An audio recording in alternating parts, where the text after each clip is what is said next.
All right, welcome to the Crash Podcast, episode 3. My homie, Angel Sanchez. Angel, I've known for a bit of time. We go back because of the rooms. This man has been an awesome dude to know in sobriety, and he just continues to grow. And like it said on the title, man, you've become a beast. I love your Beard Gang motivation stuff. Thank you. How you doing? So far, so good. Just enjoying the weekend. Right on, brother.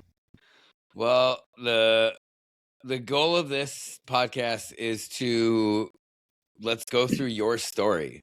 I want to know, where did things start? Like, where are you from, and then where did your addictive tendencies begin? Where did addiction start developing? Where was a lot of the struggle in the middle? Any attempts, if more than one, to get sober? And then how did that happen? How was early sobriety? And then lead us up to your life now. Right. So the addiction started when I was little. It was one of those things where like the seed was planted when I was a little kid because, I'm a mixed child.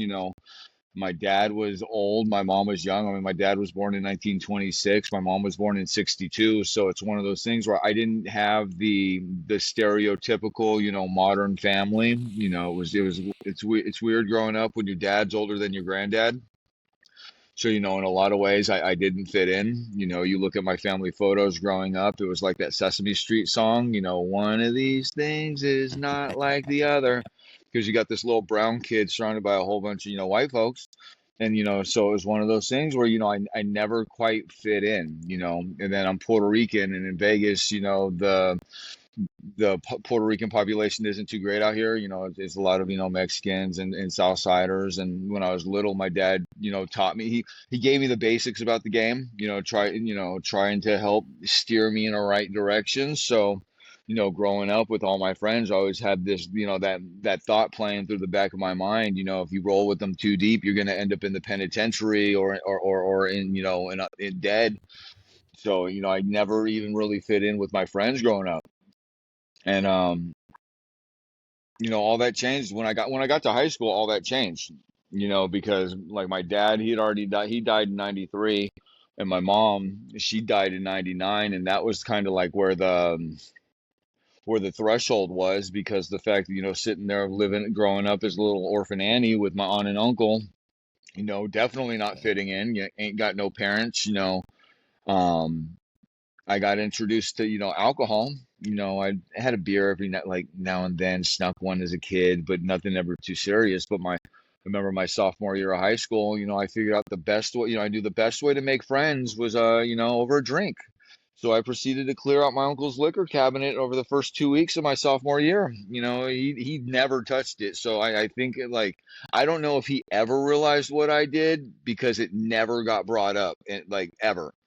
And I did that my first 2 weeks of high school, and taking different dark ales and Snapple bottles, and that worked. I made friends, and the more that I drank, once I started drinking, that feeling of being apart from kind of disappeared, because everything that separated me from everybody else didn't matter. I was the only brown kid in the social circle. There's a couple of us, but being the minority, I didn't feel like I was left out. I was one of the people. All the insecurities just weren't there. It was confidence in a bottle. And that Yep. went on. That went on for a while. I remember partying on the weekends, getting blacked out drunk in the trailer parks over on the east side, and just living my best life, and all in all, the one I had to drink, because, if I didn't drink, I didn't fit in. And then eventually the pills started, mixing pills in, to enjoy the festivities, and it went from making fun of the tweakers to getting introduced to crystal meth. My senior year of high school, I went from you know, I started at high school an alcoholic, and I ended high school an alcoholic tweaker with that graduating from night school, because apparently going to class at night worked a little bit better with the schedule I was trying to live. And but then once that was done, my life was a shambles, because of my drinking and my drugs. My aunt and uncle, they were like, no, you're 18, you got to go. So, leading up to that, I had signed up I enlisted in the Navy, because I figured, Vegas was my problem. Maybe if I get Oh away yeah. from here, and then everything will be all right. But I learned wherever I go, there I am, because my military career wasn't anything special. Ended up getting kicked out after 2 years for misconduct, because apparently, other than doing your job, drinking all weekend isn't, underage isn't, the best thing to do. And I didn't want to, I was defiant to authority. You tell me what to do, I'm going to tell you what to kiss. I got this, my ego's the size of Texas. How are these kids that are barely older than me going to try to order me around? And it's not that I didn't want to be there, but I didn't want to be there because I was there, and I never learned any coping Gotcha. skills.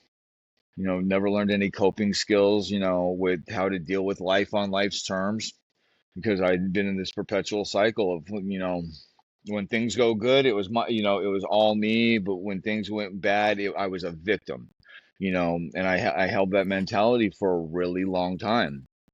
And so even when I got kicked out of the military, I came back to Vegas, and at that point, I wouldn't have said I had a drinking problem, even though almost all the money I ever got either went to hotel rooms and alcohol, clubbing, everything associated with drinking. I came back to Vegas, and I was able to get my shit together. I land on my feet pretty well. Came back, stayed with my granddad, and got a job, and lived a little bit of a normal life. And for the next, at that point, I could have two drinks on the, after work, go to sleep, and it was all good. But then eventually, I get back into the party favors, and I get back into the, the activities, and end up in a perpetual cycle of, I can get a whole bunch of stuff, and then I lose a whole bunch of stuff. And then eventually I stop getting stuff because, my primary, I gotta get, stay intoxicated. I gotta stay drunk. I gotta, and that's back in the good old days when the drugs were real. It wasn't the synthetic stuff that they have today. Right. You know, so I ended up getting to a point where, I could only work for temp services, because, a regular job pays every 2 weeks. And if I had, that job for 2 weeks, I'm broke for a week and a half because I party my check on the weekend, that very first payday. So, I'm working, um, day labor jobs, staying with friends. I end up homeless, for the second time, and I'm barely 21, 22. I end up homeless, and, Didn't know because you and I had that in common. I think a lot of us do, because I'm a true low bottom, to pay my rent or buy or get some dope. It's an easy one, because then I'm Yep. convinced that I can always sell the drugs, and then pay, and eventually there, that's what it turned out to. I figure, I learned a lesson in high school. If I had what you needed, then you'd be my friend. And so that was like the only life skill I learned that I, was able to apply for a little while, because then I'd use meth as a chemical currency, because nobody wants to kick out the dope man, crumb you along until I run out, and then, try to maintain until you figure I don't have any left. And then, once again, I'm getting kicked back out. And, I ended up on the streets for 10 years, from 2000, from 2005 to 2015. you know I spent more time sleeping outside, either, in vacant lot, um camping out, Nothing too fancy, nothing too fancy because though I was homeless, I didn't want to get too comfortable because I always wanted to do better, but being able to change my situation was incomprehensible. You know, Yeah. then because I create these situations in my life that make it hard for me to see anything else because in the meantime I've I've got 5 different kids with 4 different women. It's one of those things where I figured if we have a kid, she won't leave me. That was my logic. If I have a kid with her, she's stuck with me. No, she was stuck with the kid. And so taking responsibility was never anything I was good at. I as much as I wanted to. Unfortunately, once my disease got in the way, anything that came between me and my drug or me and my drink became collateral damage. I'd sell my best friend if at points if I had to. Even though I can say I've done a lot of things in my life that in the moment I didn't want to do, but I had absolutely no control on whether or not I was going to do them or not. You know, and Yep. that's scary. Looking back, there's situations how I haven't been to prison. I only by the grace of God. Because I've definitely done some things that I'm not proud of. And try to make right with people nowadays. My Yeah. disease. You know, so the progression there is I'm a low bottom dope fiend, low bottom alcoholic. And it was one of those things where I couldn't find a way out until I got introduced to a way of living that I never wanted to accept. Because, the first time I found out about, 12-step programs, AA, NA, all the A's, you know, it was like people knew I had a problem before I did. And, they'd try to make suggestions like, you should go try this out. You should go try this out. I remember I ended up in a sober living house one time, and they had the 12 steps on the wall. And I look at these things that are sitting there, you know, and sometimes I had reason. I was like, is my life unmanageable? Yeah, you know, um, powerless, not quite too sure. I'm just having a tough time. But then they start getting into the spiritual aspect of it, and you know, I look at these things on wall, and it's talking about turning my will over and my life over the care of God as I understand them. And for me, like my mom died in my arms in 1999. So I had hit a point where I was convinced that if there was a God and he did exist, he fucking hated me. Um, and I always envisioned God being like Zeus sitting on the mountains with the lightning rod, trying to smite me every time. So there was no loving God in my world at the time. Because once Yeah. again I was a victim. And I blamed everybody but me. And I mean, looking back, some of that shit, some with my mom passing, it was traumatizing, you know, and it took me a really long time to get past it. And and it was only through my pain that I became willing, because I've tried things my own way my entire life, and it's never really worked out. So, I introduced to the rooms in 2007. I didn't end up getting sober until 2015. But every 6 months, or like the periods of time would get shorter for how long I would like show up in an AA meeting or an NA meeting, or somebody crossing my path and suggesting that I should try to get sober, go to go to detox for a couple days to dry out long enough to be able to go back on another run and listen to these Yep. people, because they have the people that they come in and they speak in detox and they talk about what it was like, what happened, and what it's like now. And I'm looking at these people and I'm like, if they only knew the shit that I've been through, they would understand why I drink like I drink, and why I smoke like I smoke, and why I do what I do. But they don't understand. They don't understand. They got a story, but it's not as bad. Oh yeah, we're all terminally unique, man. I Man, can, I know that feeling. you know, and because that's the thing, I was definitely, I thought I was really special for a really long time. And, and once the more I started to become willing, the more I started losing my excuses. Because I remember one time I'd been on like a week long bender. Um, and I show up at this meeting at the sober living, and there's this dude speaking, and I hear him say some stuff, and I can't remember what he said, but I remember he was talking about the fourth, fifth, and sixth step, and he said some shit that was just the way he explained it was exactly what I was looking for, you know, because my faith was always my hope was always in something outside of myself. It was like when I was on the streets and homeless, I'd go dumpster diving, always hoping that I'd find something in the next Yep. trash can that would be enough for me to go sell, you know, to get my next fix because I'd become too paranoid to commit crimes.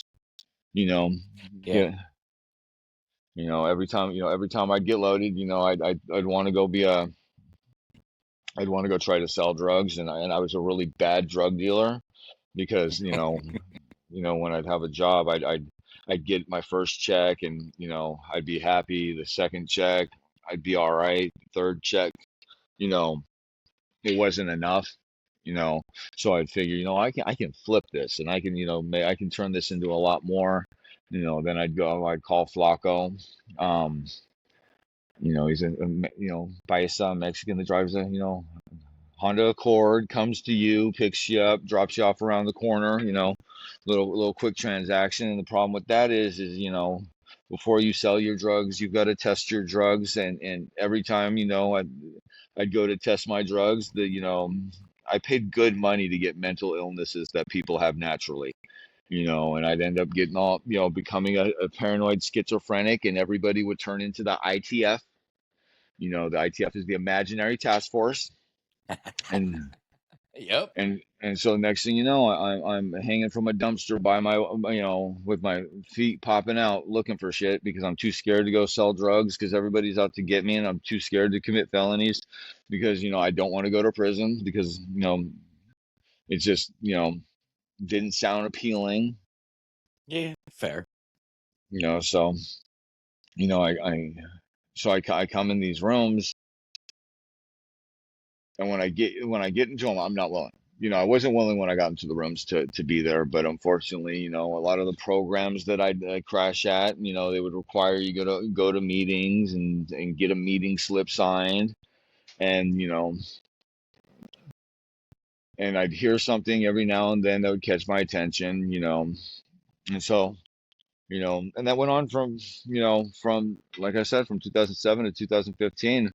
But in 2013, I get this, I start working with this guy that, I ask him because I start to get desperate. I'm living in a work program at Catholic Charities, and I'm like, let me try this deal. So I get a sponsor, and I'm going through the steps, and things are not clicking, but they're clicking. I realize my life's unmanageable, and when I get to, the concept of God and turning my will and my life over to God, I told homeboy what my get down was with God at that time. And he was like, he didn't tell me he told me, don't abandon, don't abandon what you think you know about God, but try to put it to the side real fast.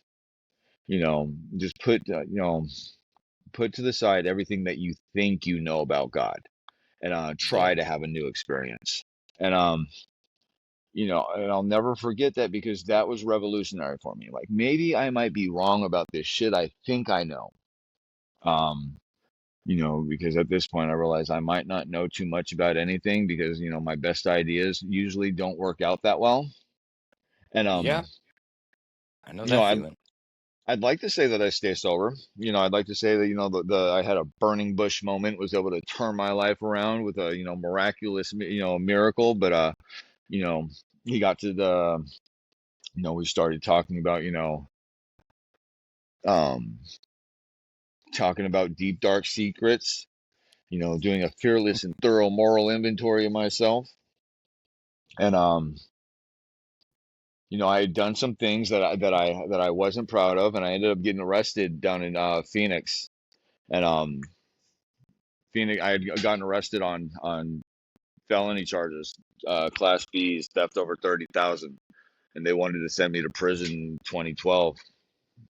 And so 2012, I'm looking to go into prison. The case doesn't stick, and then 2013, I got this dude telling me that I've got to talk about all my deep dark secrets, and I wasn't going to do it. I was pretty much, I'm not going to talk about this stuff until the statute of limitations runs out. And for the type of crime it was a 10-year statute. So I was like, in 2024 or 2022, then I'll be willing to talk about this. you know, Yep. and Put it that it on the didn't, calendar. it didn't work out like that, because the fact that they said you're only as sick as your secrets. And keeping those, that was my biggest fear, because knowing that they could decide to refile charges and come pick me up and or send me to the feds, wasn't something that I wanted to deal with or wanted to face. So you know I went and had a bright idea, and that bright idea started at Dottie's with a Budweiser, then ended up with an 8 ball, and then I ended up back on the streets for another 18 months trying to figure out shit my own way. And so then I was I had I've a had a couple bright ideas that started that same way. Dottie's. I mean, it wasn't a Budweiser, but yeah, Dottie's. And then before the end of the night, there was an 8 ball. Yep.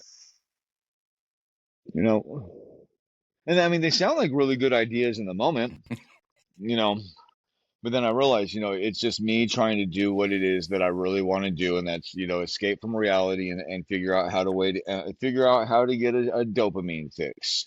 You know, Yep. yeah. And and I'll set myself up even under the greatest of conditions. I'll set myself up for failure, thinking that I'm just doing the next right thing. So, but yeah, no, 18 months out there, and I finally had what I call my burning bush moment, because I'm motivated by trying to help other people, especially women. I'd found me a little girlfriend on the streets, and I knew that if I wanted that relationship to work, that we were gonna have to get sober. And it was that was probably my first good idea in a long time. Unfortunately, she didn't share the sentiments. Um, but I remember the day I got sober. It was March 1st, 2015. Now, some people might call it a drug-induced psychosis. Me, I call it a little bit of a spiritual experience, because I heard a voice inside my head that said, if you want anything good to happen from this situation, you're going to do exactly what I say. And it would the voice, it was as clear as me talking to you right now. And All right. then it wasn't any verbal commands afterwards. It was just like intuitive thoughts. I knew what to do. I had to go back to the mission one more time. I was going to go check myself into a treatment program. I knew the steps to take to fix my situation. And and it's crazy, because once I took the action, because I'm homeless, getting kicked out of this South Cove down on Fremont, and it was a brief moment in time where I had no other options. It was a brief moment where I believe today that God had an opportunity to get my attention and nudge me in the right direction. And I don't know if I'd be here. I know I definitely wouldn't be able to be living the life I am right now had I not listened. Yeah. Because I mean, it was what finally broke the cycle, because I got this hamster wheel where I'll drink until until I can't stop drinking. Because once I start, I have little control over the amount that I take, and when I honestly want to, I can't quit. But then I hit a point where I'm frustrated, and I know I knew one surefire way to quit drinking, and that was methamphetamines. you know some people use meth to with their alcohol to keep going. Me, I just switch channels. you know And it was that Yeah, that's I usually think I was the where I same way. I don't use one. ever recall too many nights where it was meth and it was either meth or it was other things. Yeah, because I could never drink when I was doing meth because you know, I'd usually be going for a couple days at a time, and once I put alcohol in my system, it took the edge off from the meth, and I didn't. No, you can't do that to me. Use alcohol to come off the meth, finally go to sleep, and just Yeah, enjoy that hamster wheel. yeah. Then so, and once I started doing taking the actions in the direction that I needed to go to improve my life, everything worked out. Like I've had like bad things will happen in my life, Hmm. but they all work together, and it's beautiful because I go to treatment, and I end up finding out that even though I got kicked out of the military, that the VA will still help me with treatment, and they put me in a transitional place over off of downtown, three like 4 or 5 blocks from where I was just using. And it was one of those things where like I hid in the tower. The girl would try to track me down. She'd be tweaking. She'd be high, and I'd try to keep up with her. And not use at the same time. And looking back, like that's clear and evident proof for me that God was there, because this I was under the same conditions that at any other point in my life I would have used. You Hmm. know, but I the desire had been lifted. You know, it, Yeah. it and then I couldn't have done it myself. And it's one of those things where like it's crazy going from a position where I thought that God was out to get me to being able to trust and depend on God that things are going to work out. Going from the true agnostic, knowing that knowing that there's some grand scheme of creation, to actually being able to trust and rely on that. Yeah. Because so I go through this deal, get a So, job. how was that first year? The first year was fun because I'm pretty sure I did the only thing I did that was the steps. All the other suggestions that were given to me, it was like, no, I think I got a better idea. But you know, because I'd heard something somewhere, because going through the steps, I heard somebody say, it's not a relapse if you've never done the steps. And I've been hanging out around this program for 8 years and ain't never done it. So I'm like, me, I'm a man of technicalities. Technically, I've never relapsed. You know, so I get a couple sponsors. And I fire a couple sponsors just because the fact that things aren't going, you know it wasn't a good match. But then I found a man that could take me through the steps, and I didn't do it wasn't the most thorough, it wasn't the most in depth, but it was 1 through 12. um and the most important thing is when I got to you know talking about my deep dark secrets, I didn't hold back. I trusted the universe that whatever happened happened. You know, and then this man has the audacity, because I tell him what I've done, what I've did, and then he looks at me and says, "And that's all." Then I'm like, "Homie, I just told you about $150,000, and I should be in prison." And he's like, "Man, and he said some things that he'd done, and and it shattered the illusion that I was as terminally unique.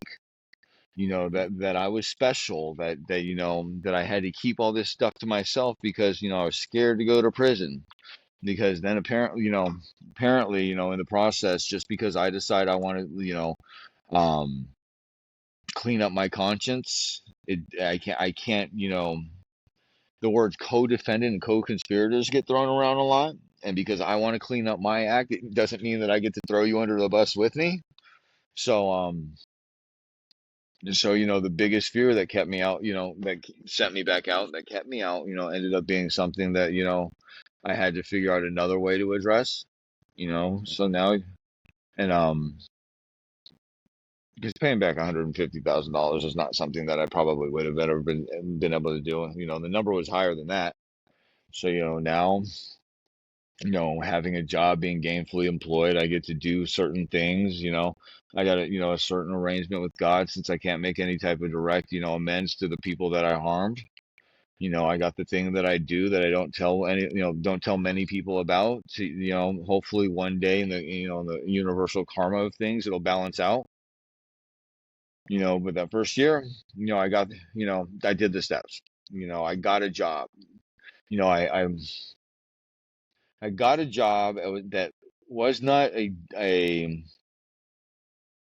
temp job, paid every 2 weeks, and kept it for 6 months.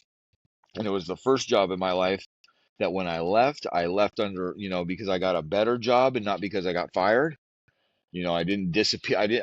I might have disappeared on them, but I didn't disappear because I went to the bar and I never came back. And, and then from there, everything works together, because, I end up getting like, the U.S. vets. It was supposed to be a 2 year. I thought it was supposed to be a 2 year program, but once I hit my year mark, they were like, "All right, you're doing good. You need an apartment. You need to go." You know, and so I ended up getting the first apartment that you know, with the lease in my name, and I was responsible for the rent. And that was a big fear of mine because at 30 years old, the only other time in my life I had had a lease is when I had gotten put into a housing program, where the county was paying my rent, so I didn't have to Yeah. worry about it. Now at 30 years old, I'm wondering how am I, and my fear wasn't paying like the first few months rent. My fear was like, how am I going to pay the 12th month, that last month of the lease? How am I going to pay that? You know, Yep. because that's what It's that's a my trip. brain. My brain's like, let's worry about the thing in the future that we have no control over today. That sounds like the fun thing to do. Yeah, worry about the future while focusing on what the past brought you.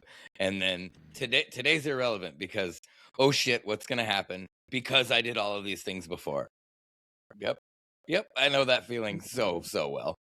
Right? And it's crazy. Apparently, if you do what it is that you're supposed to be doing, good things happen.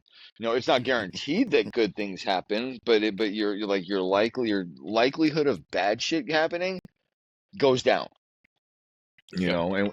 And when you've lived a life for what, from 18 to 30 getting loaded, I was able to get bad shit to happen to me probably once a week on average. I do enough Yep. dumb shit, just enough to try to not get beat up or not get thrown in jail. Was fairly good at not going to jail. Yeah, same. Couple times, but never spent more than like 48 hours at a time. Oh shit! I did 6 months for fake checks. Apparently Ah. you're not supposed to cash the fake check in your own name. You're supposed to get somebody else to do it. Um, but the desperation and addiction, let me get one of those. I need a couple $100. Let me commit a felony for crumbs on a dollar. Oh, yeah, the things we do. The stories. Oh man, so many fun stories. That's the other thing too. After all of that and putting together just a little bit of time, and you realize that life is not as crazy as we've gone through and put ourselves through it. And then little bad things happen, and normal people like freak out a little bit, and you're like, "What? That's nothing." Oh yeah, like nowadays I judge my life like this. Like I look at the totality of the world. And Mm-hmm. is the world on fire? Yes. Is it so my life really isn't that bad, you know? Yeah. Yep. Yep. Anything I do right now is a whole lot better than sleeping in a park, chasing dope, stealing from the grocery store just to eat. So, Right? Going to the 99-cent store and stealing a pack of ramen and a soda pop, just to be able to, get some energy to keep going. yep. And it's crazy because I'm grateful for because like today. Like I work for the same organization that at one point in time had kicked me out of their housing program. You know, Hmm. I mean, Nice. I got kicked out for moving in my drug dealer, but but it gave me like it's crazy how the world comes full circle. Because everything that I went through in my disease gives me a level. It was like on the job training. Because all respect to everybody, all the professionals that go to school and get the degrees and can understand the clinical terms and have know the technical processes on how to deal with individuals that suffer from substance abuse and mental health issues. But empathy, like true empathy, is an entirely different thing to have. It's easy to say I understand, I feel your pain. It's another thing to say I know where I've been there. You know, this Yeah. I've been in your position before. Literally, it's easier for me to recommend somebody try to go sleep at the at the shelter. And they're like, do you know what it's like down there? Yes, I do. Yep. It's been a while since I've slept there, but I do. Yeah. No, for my coaching program, eventually I'd like to go back and like get a just a counselor certification, but maybe learn a little bit more how to help people. But outside of that, definitely our school of chosen hard knocks is I mean, I don't have the certificate, so probably left it on the street somewhere, but it'd be nice to hang up behind me. Oh no, I went and got certified as a they have this, it's a peer support specialist, Huh. PRSS. I went and got got that just to just to have, mainly to have the paper and to understand the technical jargon, how to have the conversations, how to be a professional in recovery and talk to people where they are, how to get clients buy-ins in situations, to help people actually want to feel empowered, because that's one thing. When I was on the streets, I never felt empowered. True. I Yep. was all, it was always hopelessness, 'cause I didn't trust anybody, so now being able to show people, there's a different way of living possible. uh, Yeah, hopeless and helpless. That's interesting. I'll look into that. But so now tell me what's life like now? Like what you've gotten all of these things, you've come through hell and back, literally. What what's your aspirations, man? What are you building on? Where are you going right now? yeah. So now I feel like right now I'm at that crossroads of trying to figure out exactly, what the next evolution of things are, because everything I have, the life I have today is a life that I couldn't have dreamt of 10 years ago. All the materialistic shit, the 800 credit score, the money in the bank, the dogs, being able to live in a house, might be renting, but still, it's not a sober living, there's no, Yeah. I ain't got no curfew, being able to be an adult, it's one of those things where am I going? Get Yep. more, get some certifications, because I love the job. I love where the job I have now. I've been there almost 5 years, and it's, I drive Uber on the side, right? Because, everybody, I feel like everybody has the job that, everybody hates their job, and I'm lucky that I have the job that I love. And Yeah. so, it's one of those things where like, what's next? I, I trust, I trust God. I've got some ideas, some plans, looking, maybe go back to school, start taking some classes, you know, but, being able to be of service, because the most There important it thing is. I have today, is that relationship with God, that relationship with the relationship with God that is, I'm definitely, non-traditional when it comes to the grand scheme of theology, the spiritual aspect, um, let's just say some of my beliefs are a little non-conventional, go against the mainstream, but it's faith. There's some tenets that are always true, and I read I read the book, drop your net and I'll make you a fisher of men, and I grew up wondering what that meant, what like how, you know, and I realized that for me that's a really good it's a really good analogy. Mm-hmm. The net was my addiction. Mm-hmm. And being, trying to be that fisher of men is to, to show people, spread the fact that, God doesn't hate you, even, have to try to have your own experience and maybe live a different way. And, I definitely wish the success rates out here were a lot higher than they are, but, you know, I figure if I can, help one person at a time, because in the rest of this year, if I'm able to help one person change their life to do something different, then it's a success. Agreed. So I'm curious if you're comfortable to talk about it. What do you mean by non-conventional beliefs? What do you feel in your belief system is non-conventional? You know, so I believe in the Bible. I believe in Christ. I have that Mm-hmm. faith that is built on Christ. I believe that Christ was the Mm-hmm. manifestation of God divine. And there's sometimes a lot of the things in the Bible that is are said are not taken with the depth and weight that they could be. Because because Christ is one of my favorite people in existence, and beyond the divinity. He spoke in parables. Mm-hmm. Because it's easier to tell somebody something in a parable than it is to tell them straight up. And there's reasons behind that. Some people just aren't going to understand, but the people that are supposed to will. But it's one of those things like I don't believe in a hell. I don't believe, in an eternal damnation. I believe that when the show's said and done, you're either done, or you get something better. You know, Okay. and so and it's one of those things because I can choose God, or I can choose not. It's like I like the relationship I have with a couple of my kids. They don't want anything to do with me. It's not that I don't want anything to do with them, but I got to respect their decision to not be in my life. You know, does that mean that I don't love them? No.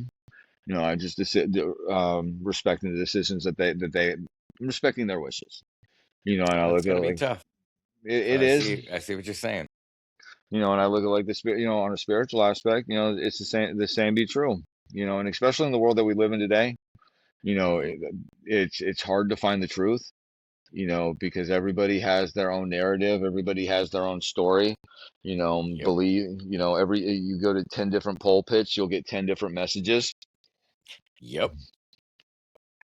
Have talked to 10 different people, you'll get 10 different things, especially with, what's going on in the Middle East right now. It's one of those things where I try to stay informed, but I try to, it just reaffirms my necessity to do what I can where I'm at, because I can't make a direct influence there now, but 6 degrees of separation, right?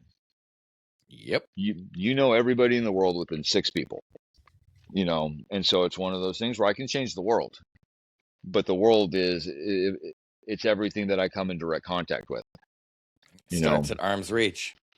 and some days it's easy. Some days I'm a really bad example of what it is to believe in God. But the most important thing is walking away from each day. I got to sit and I got to, ask myself, where was I, where was I wrong? Where could I do better? Who do I owe an apology to? Yep. I don't like to apologize. So, I really don't. Same. I try not to make the same mistake twice, so I don't have to make the same apology twice. I just make this 30 different apologies for 30 different things and, grow in 30 different ways. Yeah, I can dig that. I can empathize with that. I don't like saying I'm sorry, but I have no problem saying it. You, you If I know, fuck, if when I when mess I up, have, I own it. But yeah. right, when I have to, being an adult with ADHD, it's definitely fun, because then, I've come to understand it's more than just, my attention and my focus, but the emotional regulation, the compulsive behavior was the backbone of my addiction, and I never knew it. You know, I always knew that I was my own worst enemy, but I never understood like the psychology behind it. It's, mm, Yeah, it's a trip. and so You there's start making still sense of some of that stuff. It's a trip. like, what do you mean I can't, just because I'm right doesn't mean I have to be right? That's like that's the meditation of the month. Just because I'm right doesn't mean I have to be right. You know? Oh, I know that very well. We just celebrated 5 years married and 8 years together, so I know that very well. Congratulations. Maybe one day over here. uh, is it really worth it though? Absolutely. Nope, Absolutely. it ain't worth it. If I'm Absolutely. right, cool.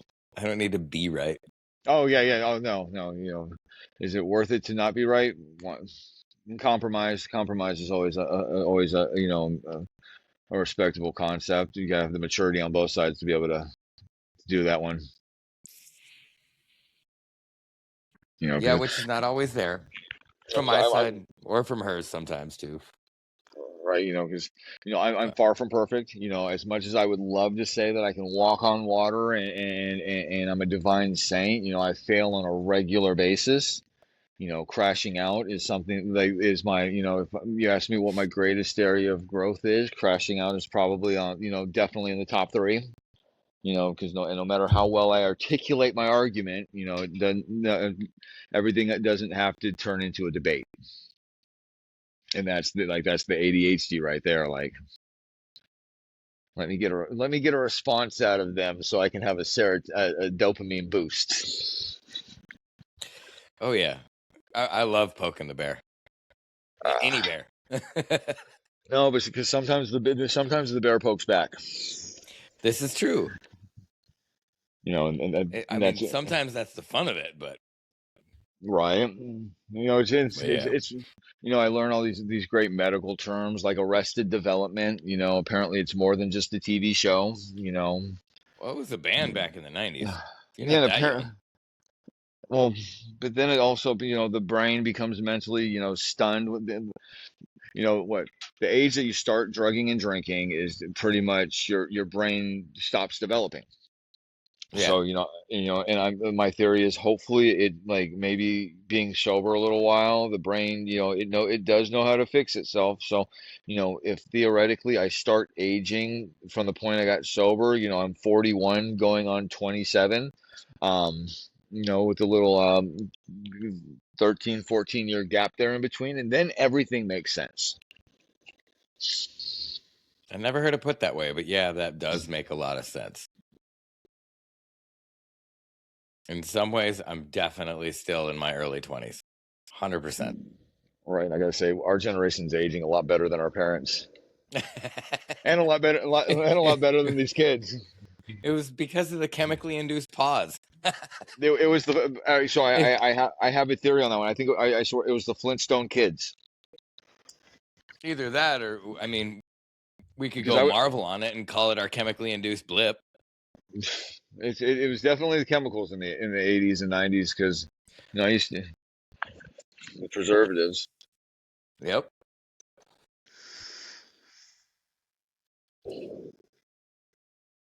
Right on, man. Well, I greatly appreciate the time chatting with you. I know a lot more about you now than I did before, and I can empathize and relate to a lot of that. I mean, I spent some time. The park that I lived in for a while was at Flamingo and between Jones and Torrey Pine, or Jones and Twain. That it's the skate park now, but I went to Gwyn as a middle schooler, and I also lived in that park shortly after that park was built in like was it been 99, Well, 2000. Desert Breeze. Yeah. Desert Breeze Skate Park. Yep. But Don't yeah, worry, and you might be and I gone, but stole there's from that somebody else. Albertsons to eat. right? And though you've gone, definitely your replacement's there, waiting for the way out. Hopefully, yeah. And I feel like things I, like conversations like this are definitely something that, thank God for the marvels of technology, because like 10 years ago, the only place you had people talking about, alcoholism and drug use were in meetings. yep. You had to find that niche, and nowadays, it's, recovery's more, I don't want to say mainstream, but mainstream. Yeah. It's just, 100%. and it's, because I remember when I was growing up, I always imagined, an alcoholic was somebody who, it was that guy by 7-Eleven that looked like shit and he had drank the beer from the brown bag, and if that's what the alcoholic was. So I never Yeah. identified, when I ended up a different variation of that, since it didn't look like that, Yeah. and nowadays, people are talking about it, talking about recovery. It's the stigma is not there. It's not just a whole bunch of old white guys sitting in a room smoking cigarettes and being angry. Yeah. No, it's interesting because we always pushed our. I always stuck up my nose at the idea of an alcoholic until I was that gutter drunk with a can and a paper bag. Right. And And even then even for then, it was a few more years. right. I was a proud drunk. Alcoholics went to meetings. Yep. 100%. I said that many, many times. Hundreds of times. While snorting coke, smoking meth, all sorts of weed, and falling behind on my bills, living in an apartment with no power. I was not an alcoholic because I was a drunk, because I didn't go to meetings. Right. And And I said it convinced you proudly. convinced you could quit whenever you wanted. Yep. Ego was the root of the problem. Fear and ego.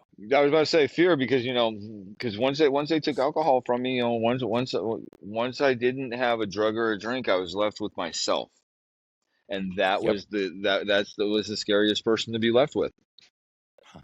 Yeah. You must have seen my post today because you literally basically just paraphrased it. No, today's Ah, been a social media free day, trying to nice. reset. Every now and then, I got to take a day that's just for me. Yeah, I get that. I get that. All right, man. Speaking of social media, I know you're on a reset, but once this is actually put out, would you like people to find you, follow you, see what you're up to? Yeah, sure. I definitely try to, I try to post positive stuff on my page. I try to keep it, you know, as positive as possible in light of the world that we live in. Yeah. And I appreciate it. I follow you. I love your content. I love what you got. Beyond being homies, I love what you got to put out there. Right. I'm proud of you, my Uh, guy. Thank you. I mean, we don't come from. There's some nuanced differences in our story, but the meat of it is very similar. Right. I ran around the back of enough kitchens where I didn't might not have known you, but I know a couple guys just like you. Yeah, I that's the majority of my party time was via kitchens and surrounding them. It didn't start there and it didn't end there, so it was that's just kind of the focal point. Right. All right. So what is your Instagram where you'd like people to find you? Instagram Beard Gang Motivation. You know, I'm working on mine, by the way. I haven't look, shaved since the day after Christmas. the grays are It's the getting grays there. are the grays are coming Oh in yeah. more and more. Oh yeah, they're white, dude. Oh yeah, Well, you know what you can say about that though, right? wisdom. There's that and there is this theory that a woman's pH level can change men's hair to gray. You got me beat on that one. I got a few years on you. All right. I'm 44. I'll be 45 this year, so I got a couple years on you. Not too many. Not too many. Hey, looking at pictures from just 3 years ago, I didn't even have any grays. One, maybe one. So see what I look like at You're 44. lucky. I started in my 30s with a little bit on the side. Now I'm a fucking silver fox. But you still got a full head of hair though, so that's not. I'll trade you. Mostly, it's I'll, leaning a little bit right here, but mostly, yeah. no, I'll trade you. My granddad had a widow's peak by 26, and my father had a yarmulke. You know, so it's all gone. Eh, bald and bearded is sexy, man. You pull it off well. I try. All right, brother. Well, I thank you very, very much for chatting, for giving me your time, for telling your story. I'm happy to know a lot more about you, and thank you. Well, you're I welcome. appreciate it. I ramble a lot, so hopefully I made No, some dude, that was great. sense. That was great. That was a great one. All right, I'm gonna end that.